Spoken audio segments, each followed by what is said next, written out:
राधे राधे। आइए आप लोगों को हमने पहली वीडियो में प्रथम स्कंद और महात्म्य के बारे में विषय सूची बता दिए। महात्म्य में 6 अध्याय और प्रथम स्कंद में 19 अध्याय।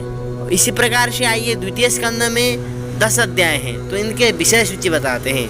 तो पहला अध्याय में ध्यान विधि और भगवान के विराट स्वरूपों का वर्णन। दूसरा अध्याय में भगवान के स्थूल और सूक्ष्म शरीरों की धारणा तथा क्रम मुक्ति और सद्य मुक्ति का वर्णन। तीसरे अध्याय में कामनाओं के अनुसार विभिन्न देवता की उपासना तथा भगवत भक्ति के प्राधान्य का निरूपण। चतुर्थ अध्याय में राजा का सृष्टि विषयक प्रश्न और सुखदेव जी का कथारंभ। पांचवा अध्याय में सृष्टि वर्णन। इसी तरह छठवां अध्याय में विराट स्वरूपों की विभूतियों का वर्णन। सातवां अध्याय में भगवान के लीलावतारों का कथा। आठवां अध्याय में राजा परीक्षित के विविध प्रश्न। नौवां अध्याय में ब्रह्मा जी का भगवत धाम दर्शन और भगवान के द्वारा उन्हें चतुश्लोकी भागवत का उपदेश। 10वां अध्याय में भागवत के 10 लक्षण। आइए इसी तरह हम अब तृतीय स्कंद में भी जानते हैं। तो तृतीय स्कंद में सर्वप्रथम तो 33 अध्याय हैं और प्रथम अध्याय में उद्धव और विदुर जी की भेंट। द्वितीय अध्याय में उद्धव जी द्वारा भगवान की बाल लीलाओं का वर्णन। तीसरा अध्याय में भगवान के अन्य लीला चरित्रों का वर्णन। चतुर्थ अध्याय में उद्धव जी से विदा होकर विदुर जी का मैत्रेय ऋषि के पास जाना।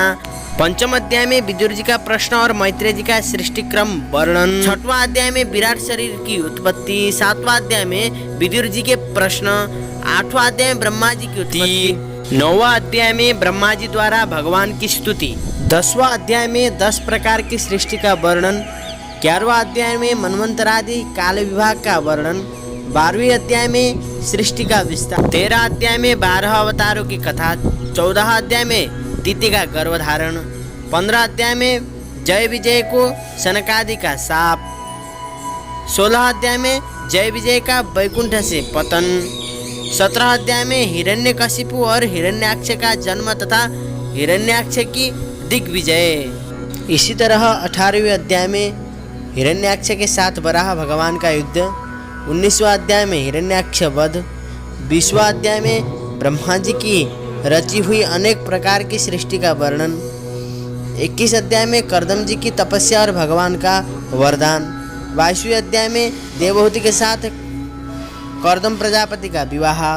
23 अध्याय में कर्दम और देवहूति का विहार। 24 अध्याय में श्री कपिल देव जी का जन्म।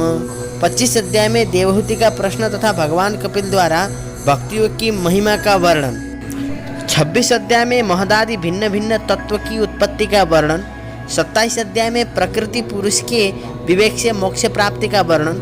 28 अध्याय में अष्टांग योग की विधि। 29 अध्याय में भक्ति का मर्म और काल की महिमा।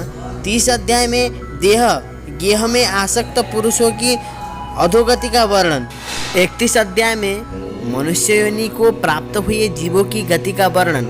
32 अध्याय में धूम मार्ग और अर्चिरादि मार्ग से जाने वाले की गति का और भक्तियों की उत्कृष्टता का वर्णन। देवहूति को तत्वज्ञान एवं मोक्ष पद की प्राप्ति 33वां अध्याय में। राधे राधे।